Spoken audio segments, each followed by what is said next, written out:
রে বন্ধু, এতদিন ধরে একটা কথা তোরে কইতাম, আমার মাথাতে এনে এত বড় এটা কি? এটা দুমা বাড়া উদ্দি এটা মানে বিড়ি বন্ধু। বিড়ি? ও। কোন কোম্পানি বানাইছে এত বড় বিড়ি? আমি তো জানি না বন্ধু সঠিক এটা কি, এটা এমনি বিড়ি তো বন্ধু। এটা মনে হয় অনেক জনে মিনি খান লাগে রে। না বন্ধু, এটা ভিতরে মনে হয় একজন বেটা আছে, সে অনেক বড় মানুষ। মনে অনেক বড় বেটার মুখ মনে অনেক বড় কে? এটাই হইব বন্ধু। বন্ধু আমরা একটা কথা ভাবতাম আছি, একটা কি আমরা ভিতরে কি ঢুকে সামরি নাকি আমরা আবার কি অন্য কিছু হয়ে যাবো আমরা? না এটা ভিতরে জান যাইতো না, অনেক বড় বেটা খাইতে আছে। এটা ভিতরে মনে হয় দানব থাই বেটা, দানব বন্ধু নাকি বিড়ি না রে, এটা কিন্তু অনেক বড় কিন্তু জিনিসটা রে বন্ধু।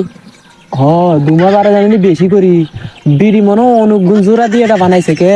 হইতো পারে রে বন্ধু, ওর যে কালা যে ধোঁয়া কোম্পানি বাড়িতে আছে বানাইছে বন্ধু। বেটা জানাস নি? এই বন্ধু, কোম্পানি বেটা ওর পুরো কালা ধোঁয়া বাড়িতে আছে রে এটা মনে হয় অনেক মারাত্মক, এটা মনে হয় অনেক বড় বেটা খায় রে। বন্ধু ব্যাপারটা তো আমরা খুলে চাইতে হইব।